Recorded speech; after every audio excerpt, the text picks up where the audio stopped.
अस्सलाम वालेकुम वरहमतुल्लाहि वबरकातुहू। आप लोग देख रहे हैं द न्यूज़ नाउ और मैं हूं आपका अपना मेहजबान मुजम्मिल भट्ट।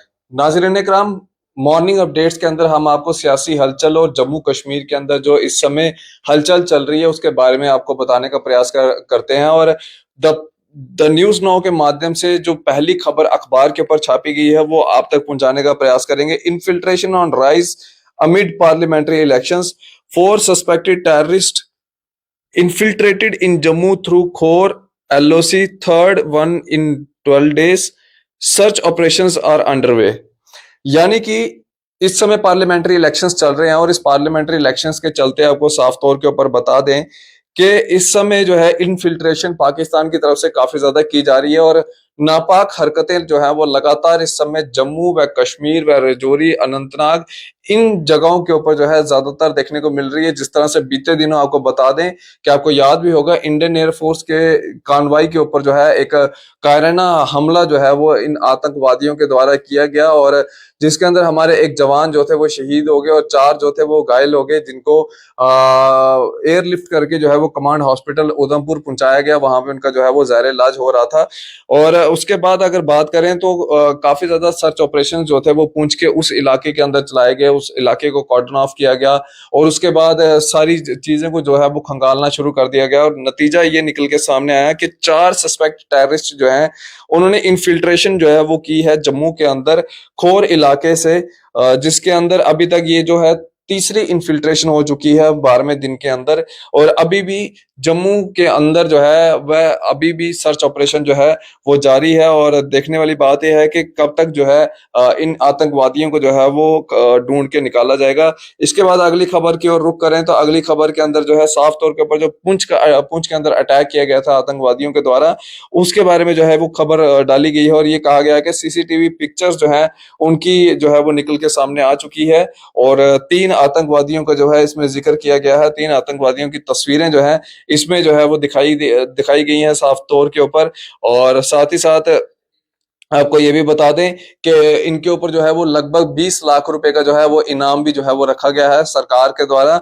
अगर कोई इनकी जानकारी जो है वो सरकार तक पहुंचाता है तो सरकार उसकी जो आइडेंटिफिकेशन है जानकारी देने वाले की वो बिल्कुल गुप्त तरीके से जो है वो रखी जाएगी। इसके बाद सियासी हलचल से जो क्या खबर निकल के आ रही है वो भी आपको बता दें। Making Modi PM again means responding to bullet from Pakistan with cannon shell, says Amit Shah. यानी कि अगर आप मोदी को एक बार फिर से प्राइम मिनिस्टर बनाते हैं तो आपको पता ही है कि पाकिस्तान के खिलाफ किस तरह से जो है वो कार्रवाई करते हैं prime minister Narendra Modi.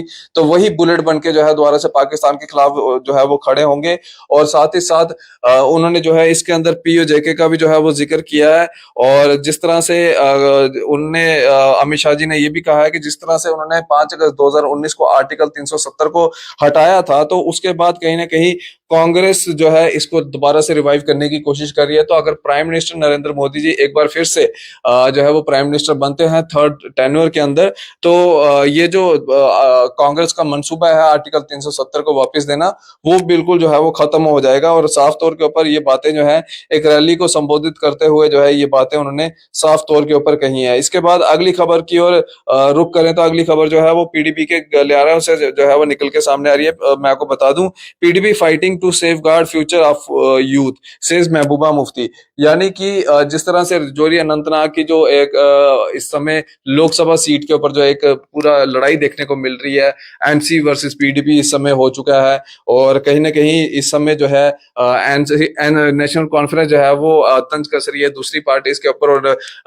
PDP जो है वो कहीं ना कहीं नेशनल कॉन्फ्रेंस के खिलाफ भी जो है वो थोड़ा बहुत बोलती हुई नजर आ रही है। और इसी के हवाले से आपको बताते हैं साफ तौर के ऊपर पीडीपी की जो सदर है मैडम महबूबा मुफ्ती, उन्होंने साफ तौर के ऊपर कहा है कि वो सियासत करेंगे तो सिर्फ और सिर्फ नौजवानों के जो उनका जो फ्यूचर है उसको हिफाजत में महफूज रखने के लिए जो है उसके ऊपर जो है वो सियासत की जाएगी।